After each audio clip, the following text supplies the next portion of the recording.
Olá a todos, vamos novamente iniciar nossa aula apertando a combinação de teclas Alt F2 e abrindo o aplicativo Console ou GNOME Terminal, dependendo de qual ambiente você está. O sistema de arquivos trabalha com permissões, que indica que qualquer ação que você tenha de realizar, o sistema se pergunta: o usuário tem permissão para fazer o que está tentando fazer? Se tiver, você consegue fazer. Se não tiver esta permissão, você é barrado. Quando criamos um usuário na aula passada, demos a ele um nome e inicialmente colocamos ele dentro de um grupo. Com isso, este usuário já está apto a utilizar o sistema. Porém, se tivermos um outro usuário no sistema, este tem seu próprio nome e seu próprio grupo inicial.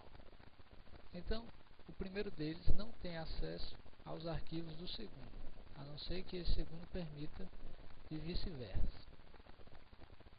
Com isso, foram criadas algumas permissões básicas para que os arquivos ou diretórios de um usuário seja visualizado ou modificado por outros usuários. O primeiro destas permissões é a permissão de leitura, representada pela letra R, Read, do inglês, onde você permite que seu arquivo ou diretório seja lido ou visualizado. A segunda permissão é a permissão de escrita, representada pela letra W, do inglês Write, onde você permite que seu arquivo ou diretório seja escrito ou modificado. E por último, temos a permissão de execução, representada pela letra X, do inglês Execute, onde você permite que seu arquivo ou diretório seja executado. Bom, isso é muita falação, né? Mas nós podemos visualizar isto em ação utilizando o comando ls, certo?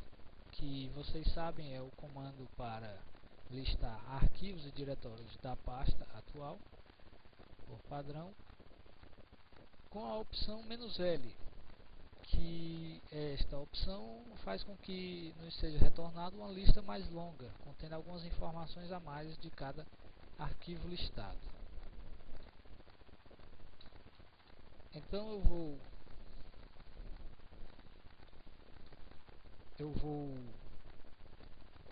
digitar ls-l.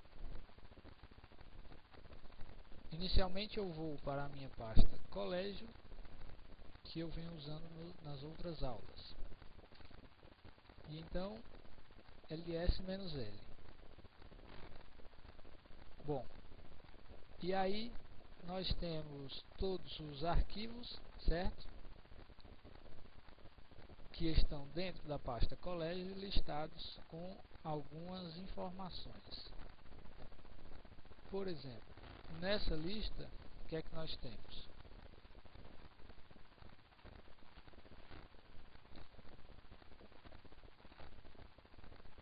O que é que nós temos?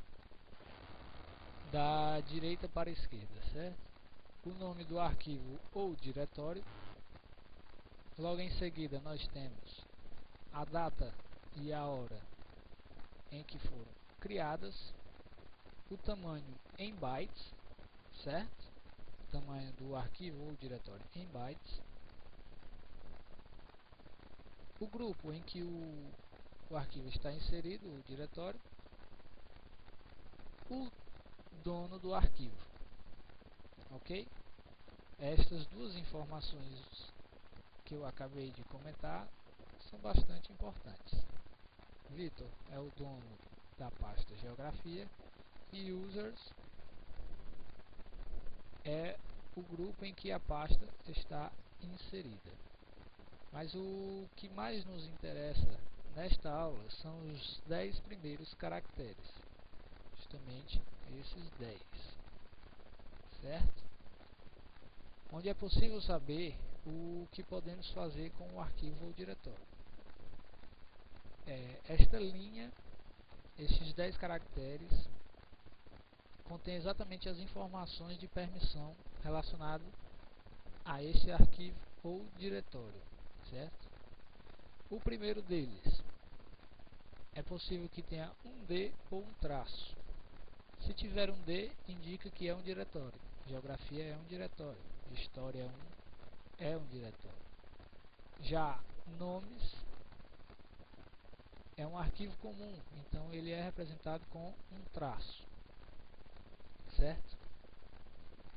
E aí os outros 9 caracteres são divididos em 3 grupos de 3, certo? O primeiro grupo de 3, o segundo grupo de 3 e o terceiro grupo de 3 caracteres também.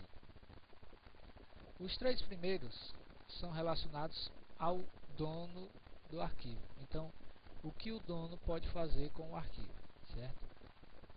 Lembrando que R é relacionado à letra read, então eu posso ler. W relacionado ao write, então eu posso escrever. E X relacionado à execução, então eu também posso executar.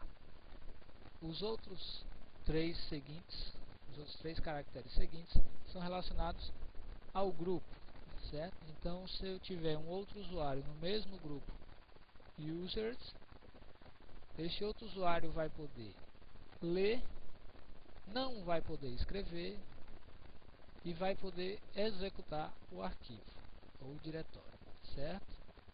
E os últimos 3 são relacionados àqueles que nem são os donos do arquivo e nem estão no mesmo grupo que o arquivo está. Então são os outros, certo? Os outros vão poder ler, não vão poder escrever e vão poder executar. Só lembrando que os caracteres significam R, leitura, W, escrita, eu posso modificar o arquivo, e X, execução, eu posso executar o arquivo. Por hoje é só.